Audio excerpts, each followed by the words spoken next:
What's up guys, Nathan here, and today I'm going to give you my top 5 beginner poker tips that actually work. Let's jump into it. Alright guys, so these are the top 5 things that if I could go back in time before I became a professional poker player, these are the top 5 things that I would tell myself. I'm going to have charts for you guys today. I'm going to have example hands to walk you through exactly what I'm talking about. So let's jump into it. Counting down from 5 to 1, these are the top 5 beginner poker tips that actually work. Alright, so number 5 is that tight is usually right. Now, what do I mean by that? Let's jump into the hands right away. So I suggest if you're playing in a 9-player poker game, otherwise known sometimes as full ring, this is usually what you're going to find in a casino and also sometimes online. I would suggest playing the top 15% of all hands dealt to you. I'm going to put a chart on the screen for you right now so that you can get an example of what kind of hands I'm talking about. Now, if you play in a 6-player poker game, aka 6 max, which is very popular if you play online poker in particular, I suggest playing around the top 20% of all hands that are dealt to you. And once again, I'm going to put an image, a chart on the screen for you right now so you can get a better understanding of what I'm talking about. Play these hands right here. Now, why do I suggest playing these specific hands roughly if you play in a 9-player or a 6-player poker game? The reason why is because it's going to give you a mathematical advantage going into the hand versus all of the other players at the table that often play a bunch of trashy hands. For example, like Ace 5 or King 6. If you are coming in there with only hands like Ace King or Ace Queen or King Queen or King Jack, this is simply going to give you a mathematical advantage over them.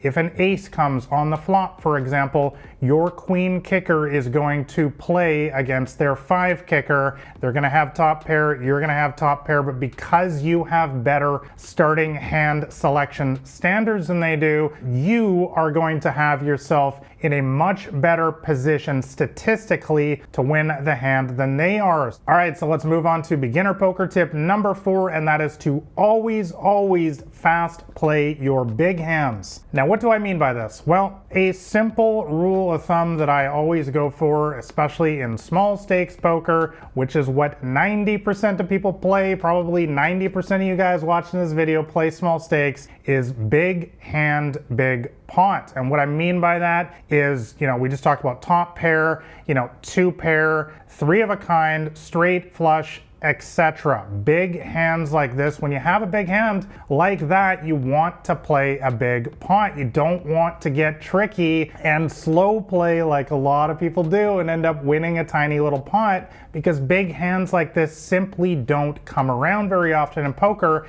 and so it is absolutely imperative that you take advantage and try to win the biggest pot possible. So let's give you an example from a $1, $2 cash game, small stakes game. We'll assume that 2 people limp into the pot. Limping is just calling the blind, and 1 person on the cutoff raises it up to $10. Cutoff, by the way, is the seat right to the right of the button, and the button is the seat that has the dealer chip in front of them. So we actually are on the button there, and we look down at 2 lovely red aces. What should we be doing in a spot like this? Well, a lot of people would choose to just call the $10, play it tricky, slow play because they saw Phil Hellmuth do it or something at $1 million final table. But guys, we're not at $1 million final table right now. We're not playing against other world-class professionals. We're in a $1, $2 cash game on the internet or in the casino where there's a lot of other relative beginners. So what you should do here is make a very healthy re-raise to say $40 and just play your hand in the most straightforward,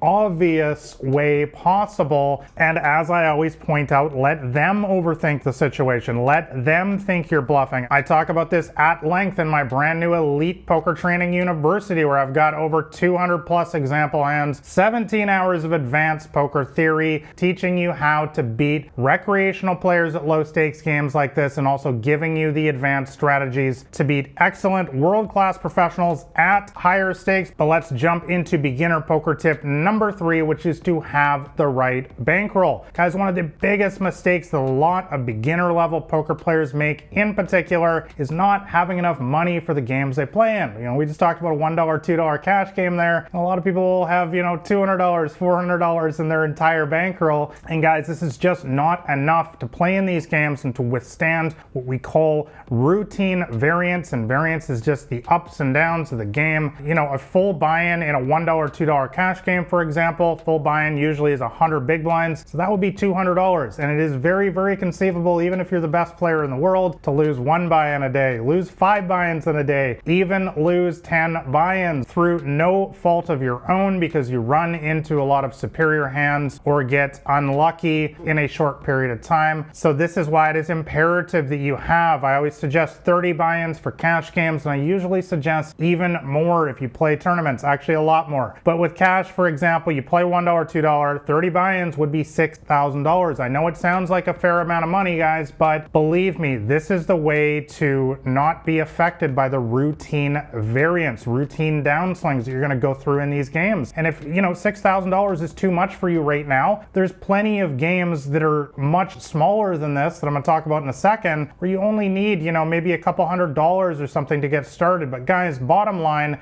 just like if you were starting a business, don't start a business with $20. Don't start a business with $100. Do this right from the beginning. Prepare yourself so that you have a proper bankroll, and therefore you're not going to be constantly obsessing over every single little bad beat at the poker table like most people do, and you can just focus on what matters, which is playing each hand to the best of your ability. All right, speaking of that, let's move on to beginner tip number 2, counting down to the bottom, which is to never bluff the fish. Guys, this is one of the biggest mistakes the beginner poker players make in particular, is not understanding that other amateur poker players do not like to fold. It's not something they like to do because, for example, if you're playing in small stakes games, especially on the line, you guys, you have to understand that your raise, your bet, your bluff is often around the price of their daily latte at Starbucks. They don't care. They're not going to respect your raise, your bluff, and so on. Let's give you an example. You know, you're playing a 5-cent, 10-cent cash game on the internet. You know, they have much lower stakes online, as I just mentioned. Full buy-in in this game is only $10. So 30 buy-ins, by the way, for this game would be just $300. But let's say, you know, you've got ace king, you know, you raise it up to say 30 cents or so, you know, bad player, some sort of recreational player, amateur player calls you. Flop comes down with the ace of diamonds, 5 of spades, 4 of diamonds. Bad flop for our hand, guys.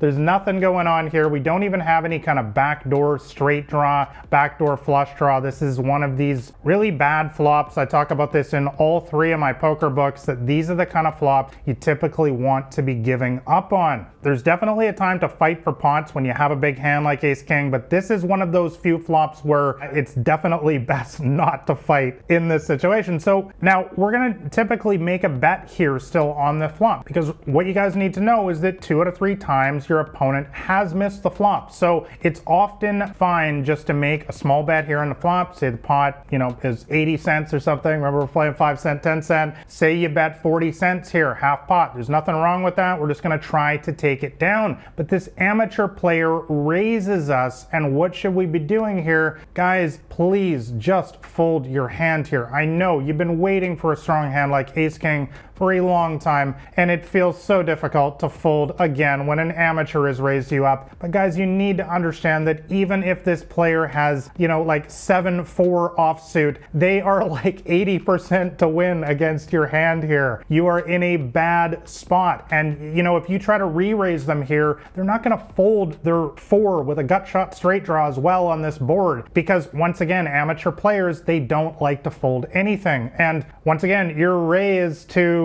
you know, say to $4.15 again is the price of their daily latte at Starbucks. They're not going to fold to your raise here, guys. So do not call in the situation when you have nothing with ace king, and definitely do not try to bluff them back in a spot like this, guys. Never bluff the fish and you're going to have a lot more success. All right, let's move on to my number 1 beginner poker tip, and that is to play only in games that you know you can beat. Guys, one of the biggest things that beginner poker players do consistently that holds them back, playing in mid or high stakes games that their current skill level is not at a position to beat. Now, once again, there is a lot of different training material, books, and so on these days that can help improve your skill level quickly, and I'll include links to all of that in the description below. For the most part, guys, most games these days, people are actually kind of shocked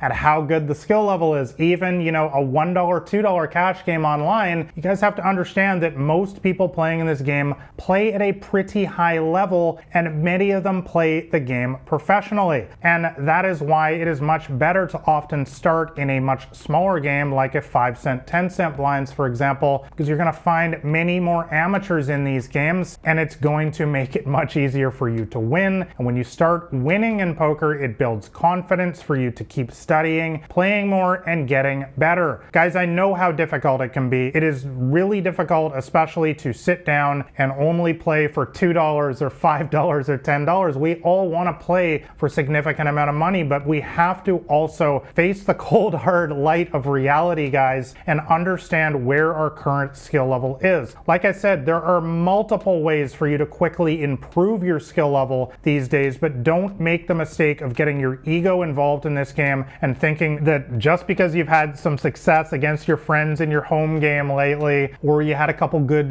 sessions at the local casino, that you play high stakes and challenge world-class professionals. Guys, just always start small, always stay humble in this game, and just slowly climb up the stakes. Keep learning, keep improving, and believe me, this is the way to get large-scale success in this game.